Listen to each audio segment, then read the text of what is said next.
Hi guys, welcome to my channel. My name is Teresa and today I'm going to be doing the Contradictions Book Tag.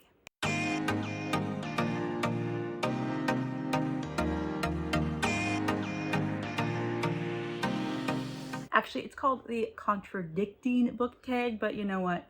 It works. So I was tagged by Library Unbound here on YouTube. I will go ahead and link her video where she did this tag. Thank you so much for the tag. I really had to kind of rack my brain on a couple of these questions. So what this tag is all about is obviously contradicting. So it's like, I loved this but hated this, or I hate that but loved this kind of situation. Like I said, I had a hard time with this one. Like some of them were like super easy. I was like, oh yeah, like obviously I know what that answer is. But other ones, I was like scrolling through Goodreads and I'm like trying to rack my brain of thinking like, what in the world can I say to fit this prompt or this question? But I ended up figuring everything out. So here we are, let's get into the tag. Question number 1, I love this genre, but I didn't love this book. I didn't like this book.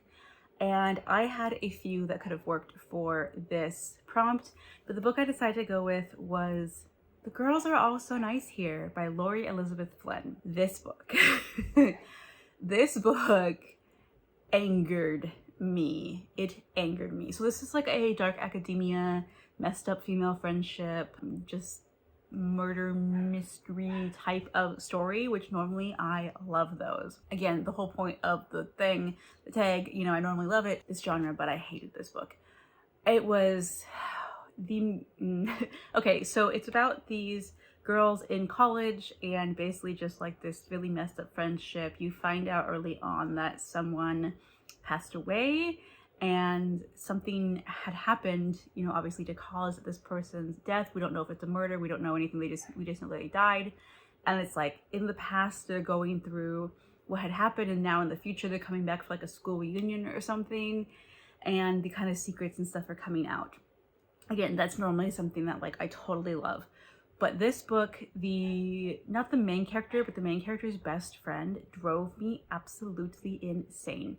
She's like the it girl, you know? She was the one that everybody loves and everybody wants to be with. And so sorry if you hear the neighbor dog barking in the background. And she was just an awful human being. An awful human being. The way that she treated her friends, the things that she did, the way she talked to people, the way that she used people, oh my gosh, it drove me insane. And I think a lot of that was because I really related to the main character.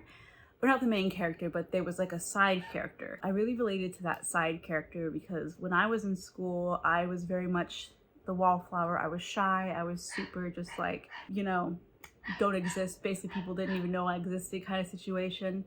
And I did deal with some mean girls. That's what it is, mean girl. That's who the main or the side character is. And she ropes in her friend who wasn't a mean girl, but she gets the main character so enwrapped in this little bubble that she's in that she becomes a mean girl. And it made me so angry. It made me so angry. Like, I do not like mean girls at all. Yes, because I've been the victim of them in the past, like high school, you know, kind of situation. So this just brought back a lot of bad memories, I guess, but I just couldn't stand it. I couldn't stand the way that the main character became to try and fit in. It just bothered me so badly.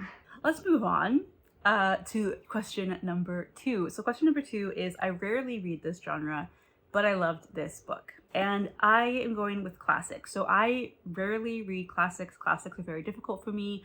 Just the language and the way they speak is just hard for me to understand and comprehend what's happening. But I recently read a book, was it last year? I can't remember if it was last year or the year before. No, it was the year before. And I just fell in love. So granted, I've already been a huge fan of this fandom. I just never read the original source material, and that would be The Phantom of the Opera by Gaston Leroux, I believe is how you pronounce his name. So growing up, my mom had a soundtrack from the Phantom of the Opera musical Broadway play that I would listen to over and over and over and over again as a kid. Like, I loved it. I have always been a huge fan of Phantom of the Opera. I remember watching like the Wishbone adaptation. Oh my gosh, there's so much background noise. Sorry, I had to close the window because yippee neighbor dogs. Okay, yeah, so I love everything about Phantom of the Opera, but I had never read the original book. And so a couple of years ago, I decided like I'll read the book, and the book is almost identical to the Broadway play. There's just like one thing that happens at the end of the book that's a little bit different. But I loved it so much. It just like I could picture everything because I had like this story and this play and the movie with like Gerard Butler. I have seen a million times over. I actually got to see the Broadway play. Super sad because apparently it's ending now, and I'm like, I would have loved to have gone and see it like on Broadway in New York, but I saw it in Portland where I live. My mom took me one year for my birthday, and it was just the greatest experience. So yeah, Phantom of the Opera, one of the best classics I have ever read. Question number 3. I love this trope, but I didn't like this book. Okay, I had difficulty with this one because I am always trying to figure out like what tropes do I love and what tropes do I hate. I don't read romance books, and I know a lot of tropes are like romance based or romance inspired, so I'm always trying to think like, what are tropes? What do I like? Like, is this a trope, or is this like a setting, or is this a trope, or is this a not a trope? I don't know. But one that I realized that I really love is isolated setting. This is a trope, especially, and I'm talking like in my thrillers and my mysteries and that kind of thing, because like again, I don't really read romance, so I love isolated settings when it comes to thrillers and mysteries. But I really hated this book, and that is Hold the Dark by William Giraldi. I don't think I've ever talked about this book on my channel. I think I read this book like right before I started Booktube. This is probably my most hated book of all time. Like, I just did not like this book. The blurb on this book was incredibly misleading. If I would have known what this book was actually about, I never would have picked it up. I wouldn't even have been tempted.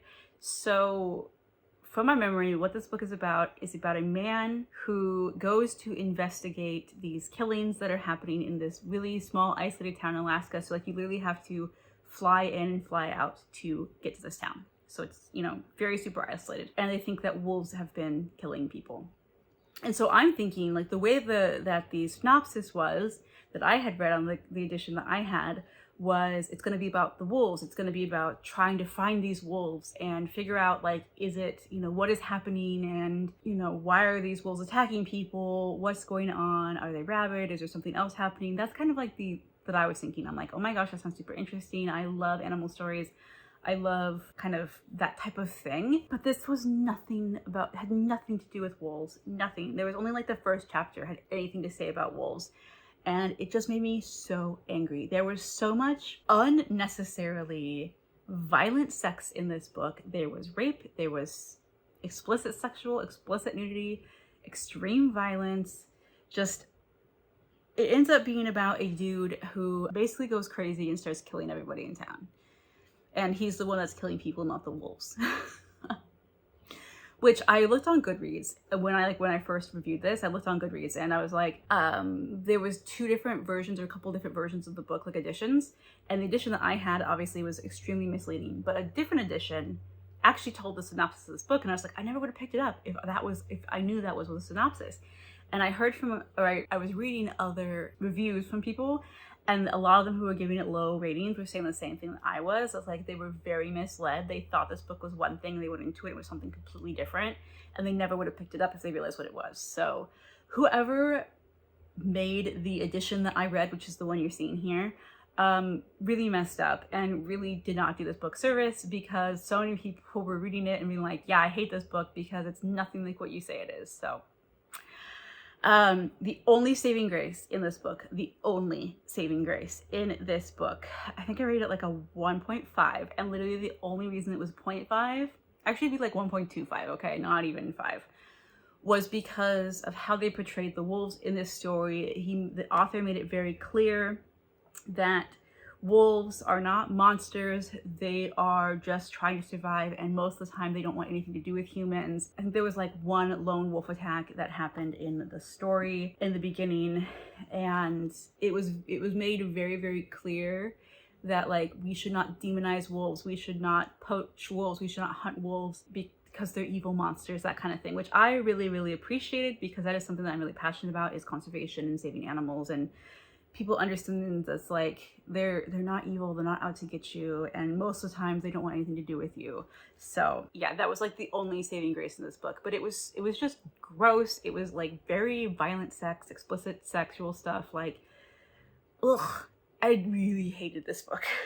Question number 4, let's move on. I hate this trope, but I loved this book. And again, this was one that I had to think about, and the book I ended up choosing for this is Get a Life, Chloe Brown by Talia Hibbert.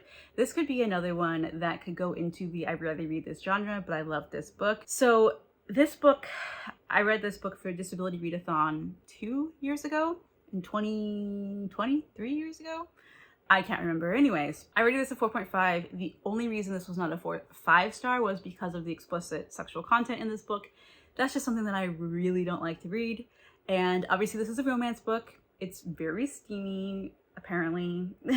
It's got some intense sex scenes that I just really didn't like. I almost DNF'd it because of it.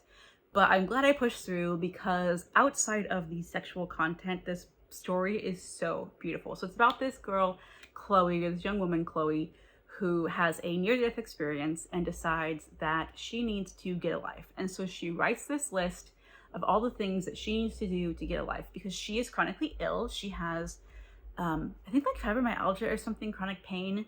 And the reason why I loved this book so gosh darn much was because I felt so represented. It was the first time I've ever read a book that had chronic pain or chronic illness representation similar to what I have. So like I could actually feel like, yes, I understand it when she's talking about like laying on the floor in a puddle of sweat because she can't handle it, and I'm like, yes, I get it, that's me.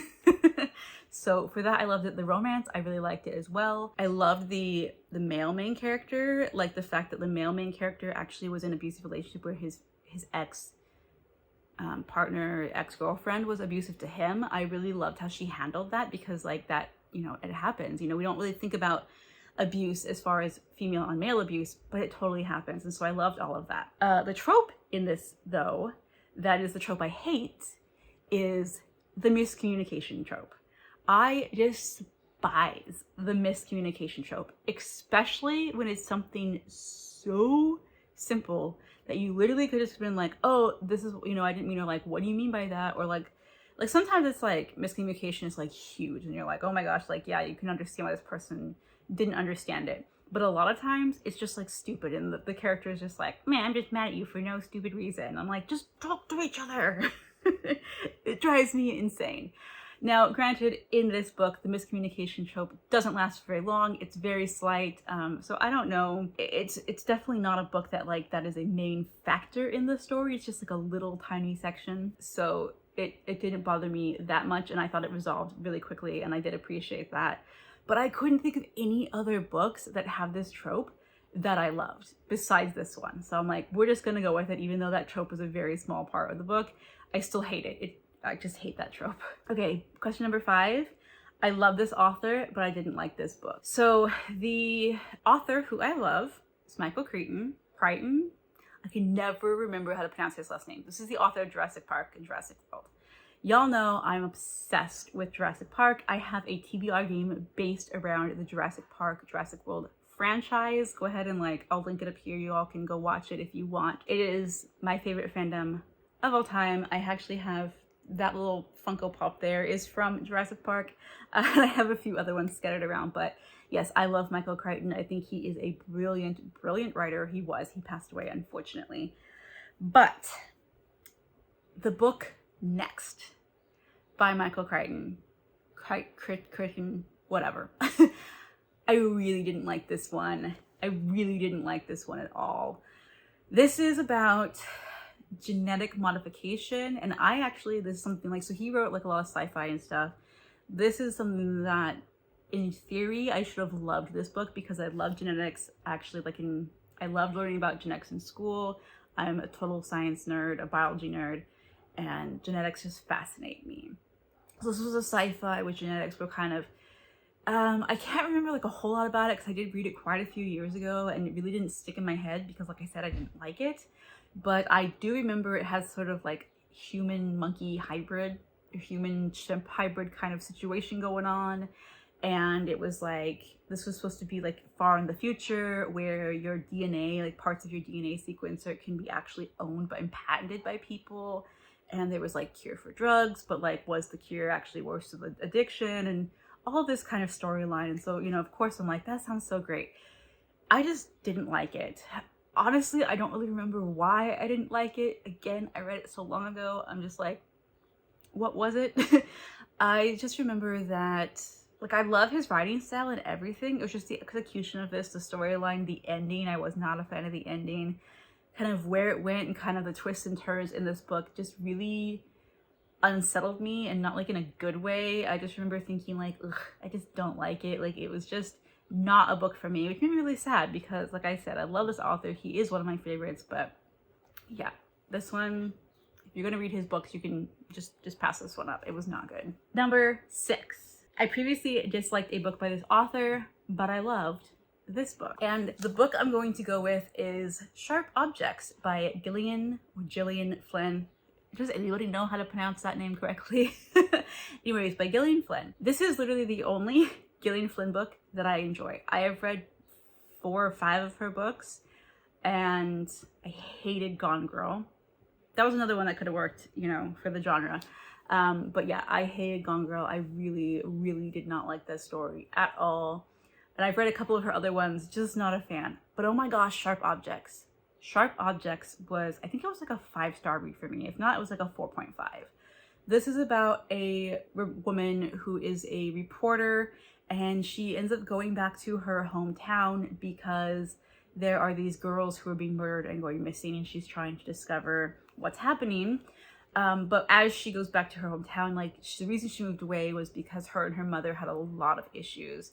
And this deals with, oh my gosh, I don't know if this is a spoiler. I don't know if that's a spoiler, but there's some sort of mental illness that the mother has. I can't tell you what it is because I don't want to spoil it just in case. And the daughter, the one, the reporter that comes back. So this is, look up trigger warnings for this book if you have any, because it definitely deals pretty severely with mental illness, with self-harm, with just, there's a lot of that kind of stuff in here. The cover actually, as you can see, has a razor blade on it, and that's kind of the Sharp Objects. But there's a lot of abuse that happens too, but it's like very specific type of abuse that has to do with the mental illness. Anyways, I loved this book. The twist at the end totally rocked me. I was just like, totally blown away by it. I was wrapped into the story. I thought it was done magnificently well. Again, lots of triggers, so just be aware of that, but I could not put this book down. I read through it super quickly, and it just like could not stop thinking about it for a long time. And then I watched was it HBO did an adaptation of it, and I really loved that as well. I thought they did a really good job. So yeah, I do not like Gillian Flynn. I've literally given like 2 stars to every single one of her books except for Sharp Objects. Okay, now we're down to the last 2 questions. Question number 7 is, I love this cover, but I didn't like this book. And I'm so upset about this one because this cover, for some reason, it just does something right for me. And that is My Summer Darlings by May Cobb. Look at this cover, you guys. I actually own this book, but I lent it out to my sister and she hasn't gotten it back to me yet, so I can't like hold it up for it to show you. But this book made me so angry. This is a 2-star, okay? This is a 2-star book, and it's a domestic thriller where like a new man, mysterious man, comes to town, and there's all these rich ladies with, you know, and they're like teenage children. They're all like midlife crisis type of situations, and everyone goes a bit crazy for this new man in town.